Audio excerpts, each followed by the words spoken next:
We're going to go through all of the matchups for week number 2 with ESPN Senior NFL Insider KC Joyner right now on the Boardwalk Honda Hotline. He joins us as he does each and every Friday with a look at Eagles and Falcons a little closer. We'll dive into all the week 2 games. KC, what's going on, my friend? How are you? Having a much better game than those guys did last night. Man, was that a sleeper. Yeah, some ugly football there on those Thursday nighters, which we typically get. But a lot to dive into with this Eagles, the matchups to watch here from you. Number 1, Matt Ryan sacked 4 times last week, had to throw the ball early, could not get the ball out to his big weapons there. Hooper had a nice game. A lot of that's because everything was underneath. So Eagles defensive front matching up against this defensive line. I like the matchups a lot. The Falcons have – everybody thinks they've got this great offensive line, and I did some tape breakdowns this week, and I'm convinced they're a solid offensive line, maybe good, but there are weaknesses there. I don't think Mack is quite as good as people give him credit for being. I think Lindstrom, their guard, I think their right guard, I think there's some weaknesses there. So if I'm the Eagles, I'm looking to get some up-the-gut pressure because I think that the Falcons, again, they're good, but if you put a lot of pressure with the kind of talent that the Eagles have, I think they make some impact plays. Yeah, and of course, Lindstrom broke his foot, so he's out for a while. They're going to go to the backup lineman there. Yeah, they had a lot of problems up front last week. They drafted, 2 guys in the first round trying to fix that lineup? They did. They drafted 2 in the first round to try to fix the lineup, and it takes time to gel. Yeah, I forgot about Lindstrom. He got hurt, but it does take time for offensive lines to gel. So if you've got the talent, it doesn't matter how much talent you have. You just have to get a lot of plays, and teams don't do a lot in the preseason anymore. So you leave yourself in this situation where you're trying to get things going, and I think it can be week 3 or 4 before you start getting these lines playing to their talent levels. Eagles 30th against the pass last season. They did not play well in this week, so that line's a mess for them, but they got a lot of weapons. How do you like the Eagles secondary matched up with the pass game of the Falcons? It's scary because the Falcons, they not only have Julio and they've got Calvin Ridley, and I think Ridley's going to have a fantastic year. I think he had a great rookie season, a very good rookie season. I think he's going to break out big time this year given his very favorable schedule for the rest of the year. I'm looking at Sanu as being a sleeper for them, though. Sanu actually had the most offensive snaps among Falcons wide receivers last week, and he's somebody that they can move around and get into a lot of different matchups. He's not a tear the top off the defense kind of guy, but he's somebody that I wouldn't be surprised to see them if the Eagles start putting double coverage on the other receivers to say, fine, we'll make him a centerpiece. Wouldn't be surprised to see him get 7 or 8 catches. So they have to think about Sanu, too. Casey, Devontae Freeman is a running back who has not historically fared well against the Eagles, who the Eagles have, under Jim Schwartz, have always had a good run defense. What have you seen just in watching Freeman? Is he not what he was a couple of years ago? Do you think that it's the line that's caused that? I think part of it is the line. I think he isn't quite the back he was a couple of years ago, and I think they never could use him quite as even though they keep talking about wanting to use him as a bell cow. They're even bringing in Ito Smith right now. I think they're going to go more with a lead alternate setup because Ito Smith's a good backup at things, and they just have some inconsistencies on their line. In fact, one of the things that I found in last game was when they went to heavy, they went to a double tight end setup. They put in a guy named Luke Stocker, and Luke Stocker had a lot of problems blocking. So if they want to go heavy, you better have your tight ends being able to block. And last week he couldn't do a very good job there. So if I'm the Eagles and they go heavy, I really want to attack him. Eagles offensive line, smaller Falcons front. The Vikings ran all over them last week. Eagles run game up against Atlanta this week. How do you like it? One thing I want to see the Eagles do is go to the outside. I want to see them attack the perimeter and the edges because their guards struggled last week. On both left guard and right guard, Vaitai, Asumalo, Brooks, they all had some problems last week. And the problem against Atlanta is they've got one gappers on the defensive line. Their guys are just going to get upfield. They're not trying to two gap and hold it to linebackers to make the plays. They are trying to be disruptors.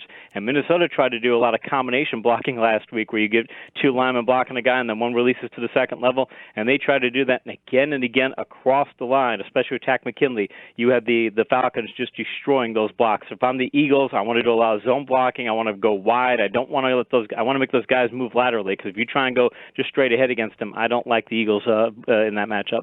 Well, last week we saw Deshaun Jackson catch 2 bombs against the Redskins. Looks like the Skins played a lot of zone there. We know that Dan Quinn plays that cover 3. His corners usually like to get physical with receivers, and sometimes that gives Deshaun problems. Do you see this more as a game for Zach Ertz and maybe Aguilar, Alshon Jeffrey than Deshaun having another big breakout? I mean, they can do things to get the defense off of Deshaun. They can run different types of route combinations to free him up. I think they're going to have to do that if you're going to try and get him deep in things. The matchup I like the most, though, is Aguilar versus. It's hard to say. It looks like it's going to be Blighty Ray Wilson's going to be the Falcons' nickelback. I say it's hard to say because they only faced 10 passes last week, so they didn't. Yeah. You can't really figure out a lot about coverage. You're only facing 10 throws. But Blighty Ray Wilson in the past has struggled badly. He gets a green rating in my rating system. That means he's somebody to target. I think he's somebody they could go after. And everybody else in the secondary, I grade all five starters in the secondary, and everybody else in the secondary gets a yellow rated grade, which means they're just good players, solid players, but not great. So there's nobody in the secondary from a personnel perspective who the Eagles need to avoid. KC Joyner talking Eagles-Falcons. We'll look at all the Week 2 matchups in just a second. So where's the big disparity in this game between Eagles and Philadelphia? And the Falcons. Where's the one spot on this game that really stands out? The one spot that really stands out is I think as good as the Falcons' run defense is, they had to defeat, like I mentioned, the combination blocks. That's what they tended to be defeating. That if you did certain things against them, if you ran certain plays, you could beat them. There's nothing that Washington did last week in the ground game that they could move against Philadelphia. And Philadelphia's got a fantastic front seven. I mentioned last year I think they were second in the league in good blocking rate, my metric that measures how often an offense gets quality run blocking against the defense. I think that the Philadelphia can dominate that matchup. I think that they can actually, just from a man-to-man perspective, and front seven versus the blockers for Atlanta, I think they can stop the running game there. And if they can stop the ground game with their front seven, they don't have to bring safeties up and do things like that. If they can do that, then that allows them to get better coverage techniques than I think Atlanta, even though they've got those disruptors, I still think they're going to have to bring safeties up to win. Yeah, I mean, Minnesota had their lunch pails out last week. They ran what did they throw? 10 passes last week. They ran the ball almost 40 times at that Atlanta defense. I don't know that Doug Peterson has it in him, though, to do that. I don't think he would necessarily want to do that, but I think what he can do, though, is do a lot of things, like I said, to get wide. I think he could do jet sweeps. I think he could do bubble screens. I think he can do things to attack the outside of the defense. I think if you can get some of your blockers to go out that way, because that's really what I want Atlanta's front seven doing, especially their front four. And again, McKinley, I'm really worried about him. I want them moving. I want them moving laterally. Don't let them get upfield. If you can do things, even run traps and things, if you do, and let's see, they use rolls like that last week on quick hitters, do things like that. Don't try and go toe-to-toe with these guys, because if you do those other things and make them move laterally, and then that lack of size really hurts them. Might be a big game the way you describe it there, Casey, for Miles Sanders, who can get to those edges really quickly and had the most carries for an Eagles running back last week, had a touchdown negated on what looked like kind of a bogus hold there. So they're trying to get him involved, and he can do pretty much anything like that what you're saying. Yes, I would definitely think he would be somebody I'd want to get a lot of carries on those sorts of plays and such. And again, using Sproles and the quick hitters, things of that nature, that would be something I would. If they've how much is Peterson going to lead on the run? Are they going to give that many? But I would want to get Sanders double-digit carries if I could. I'd like to see him get 15 carries, and like I said, a lot of edge plays, because I think he can also hit some home run plays too. Because I think that the Eagles safeties are going to have to worry a lot about the deep coverage now that you've got Jackson. If the Eagles are able to do things to threaten the defense that way, I think those safeties are going to have to sit back there because they don't have shutdown corners. We'll get Casey's pick on this game in just a minute, but first, let's look at the entire week number 2 schedule, get a quick thought on each game from KC Joyner here on the Sports Bash 97.3 ESPN. San Francisco traveling to Cincinnati. They won on the road. They had to go from San Francisco to Tampa, back to San Francisco, over to Cincinnati, who played well on the road last week. So can San Francisco go on the road for the second straight week and win? I don't think they will. I don't like picking West Coast teams coming east in the first place. Cincinnati's now got a great passing game, or they're making a great passing game. They just had another offensive line to do, so that's going to be a problem. I'm not sure that John Ross is what he was over at last week, because he's from the University of Washington. I think that's why he did so well, but I still think there's enough big play capability in Cincinnati's offense in that game. Chargers heading to Detroit. Detroit not so impressive with a tie on the road, but can they rebound at home against a really good Chargers team? I'm one of the few who thinks the Lions are going to win this game, because, and the reason being is the Chargers having to travel over to Detroit, and the Chargers have a really banged-up secondary. Detroit showed they can throw the ball. They've got Galladay, they've got Hawkinson, they've got the makings of a really good receiving corps, so they can do it. I think they're going to turn into a high-scoring game, and I'll take the home team in that kind of matchup. NFC North, Green Bay with some rest. Minnesota looked impressive. They got to go to Green Bay, though. They do have to go to Green Bay, and again, I'm in the minority with Aaron Rodgers. A lot of people seem to think he's going to have a bad week. I think he's going to do very well. He's third on my quarterback board this week, and I think that he's going to have a bounce-back game. In Minnesota, I don't think they're going to be able to do what they did last week, and it's going to be more of a high-scoring contest, and they don't want to be in that kind of contest, and I'll take Green Bay in that matchup. Tennessee with a 40 spot last week, coming home, playing the Colts, who were on the road for the second straight week. Colts, they showed that Jacoby Brissett showed that he can do more in that offense than he did the last time they had to ask him to play and ask him to start. So I think he's much improved. But Tennessee, I like what that defense is. I like what that ground game is. They're playing the kind of ball they want to play, and I think it's going to be a slugfest matchup. We didn't think Tennessee and Indianapolis would necessarily be that kind of a matchup, but I think that's what it's going to be, and I'll take Tennessee in that kind of matchup. Biggest spread we've ever seen.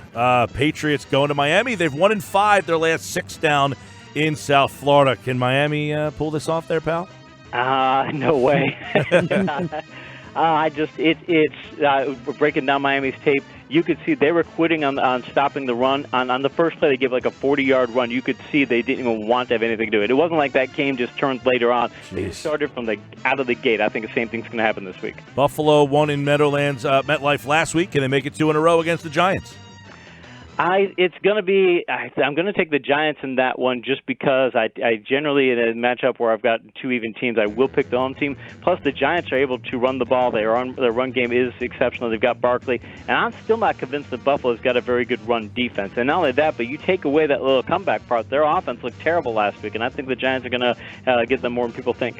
2 playoff teams from a year ago, both kind of, Pittsburgh looked awful. Seattle, I thought a lot of people thought they would handle Cincinnati with more ease than they did in Week 1. But they got to travel to Pittsburgh now. The Steelers, can they really go 0-2 with a loss at home here? I don't think they will because I think they'll be able to attack that Seattle secondary in a way they couldn't attack New England secondary. Seattle secondary, it's not even nowhere near the Legion of Boom. They've got some problems back there. They've got some coverage issues back there. I mean, that play is one of the plays to Ross where their safety went up to knock the ball down and missed it entirely. I mean, they're taking big chances like that because I don't think they're the personnel to not take big chances like that. I think Pittsburgh will exploit that and win the game. Dallas at Washington. Dallas, one of the more impressive teams in Week 1. Washington just couldn't keep up with Philly in the second half. The talent kind of took over. Dallas, very talented, but can they go on the road with that talent and win? That new offensive setup with Kellen Moore, it's looking like a very explosive offense. They're getting the most out of Gallup. Now they got the most out of Cooper. Jason Witten, he returned to the NFL, scores his touchdown. But they have a 2 tight end setup now where they can use him, and they've got a couple of people they can get there, and they've got a 2-back setup now too with Fowler and things. I think they've got so much firepower. Washington's offensive line looked so bad last week. I think Dallas is handling. That Blake Jarwin over there? That's right. Yep. Yeah. Blake Jarwin is Darwin. I just picked him up in one of my fantasy leagues. I lost Hunter Henry. Well, I was upset to see a GEO Jeff Swaim not have more of a role on that team. Come on. All right, let's go to Baltimore. 59 last week. Back home now, playing Arizona. This should be a fun quarterback matchup, if anything. It should. Kyler Murray looked so bad the first 3 quarters, and then he looked great the last quarter. Detroit does pretty good defense. That's something to say for Murray that he looked that good. But Baltimore's got an even better defense. It's a road matchup. It's a 1 o'clock kickoff. There's a lot of things to not like about that. So I think Kyler Murray's probably going to have 4 bad quarters this time. Baltimore wins. Gardner Minshew on the road now. The mustache travels to Houston. Houston coming off a loss in which they looked impressive. But can Jacksonville travel to Houston and pick up a win behind a rookie quarterback?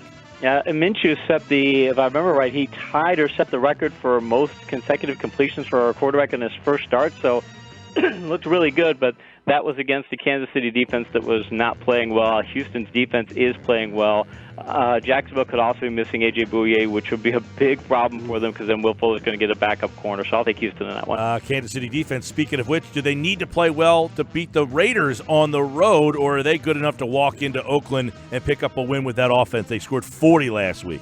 I think they do need to play better than they have because Oakland's offense is very good. And Josh Jacobs, Gruden was trying to tell us, I'm going to use him as a bell cow. Yeah, we were all like, were you sure? Yeah, he's going to use him as a bell cow. 24 touches, I believe, last week. So it's going to be big for Oakland. That's what they're going to want to do is try and pound the ball and slow the game down. But Kansas City still has way too much firepower. And that's before even if they can get McCole Hardman going. So I think Kansas City wins handily. Vic Fangio against his former team. So Nagy against Fangio. Denver at home. They're typically tougher there. They didn't look very good on Monday night. The Bears looked awful more time to prepare, but Fangio knows this team pretty well. Some interesting storylines there. I've got Denver with a number of mentioned green-rated players in the secondary, guys you want to target. I've got Kareem Jackson, Willie Parks, Isaac Adam. I've got three of their players as players you could go after. So I think Chicago's passing game gets going, and if they get any kind of a lead against Denver and can get their defense to pin the ears back, I think Joe Flacco has a real long day. Okay, I like the Bears' defense as well. We'll see. And Flacco, not so impressive in that game Monday night. Saints at home last week, but this time they're going on the road. And L.A. traveled across the country, got a big W. Now they come home, rematch of the NFC Championship game, Saints and Rams. I think the Rams, because now they have Malcolm Brown to allow Todd Gurley to only be I don't think Todd Gurley is going to be bell cow back this year. I think he's going to be a lead back. It's going to be a lead alternate set up with Brown as the alternate. I think it's going to work perfectly for them. Plus, they also have Gerald Henderson to go to if they need. They could even go platoon or committee if they had to. I think when you've got that kind of setup there, the Rams' offensive line, though, it did not run block anywhere near as well last week as it has in past years. So as long as they get good enough run blocking and things, and I think they will, I think they'll win that game. All right, Casey's back on Monday. We'll preview the Monday Night Football game and recap all of the Week 2 action, including Eagles and Falcons. In that game, KC Joyner, who do you like? I usually, if I've got two teams that are close, I'm usually going to pick the home team. And also, I think it's a shootout game, and I'll pick the home team in the shootout. So had this game been in Philadelphia, I pick Philadelphia. But I think it's going to be 34-31, and I think Atlanta's actually going to get the 34 because they've got a lot of firepower on offense. That would be an over pick from KC Joyner. And, of course, he'll be back on Monday's show right here on the Sports Bash. And he, like all guests, appeared via the Boardwalk Honda hotline. Thank you, pal. Appreciate it.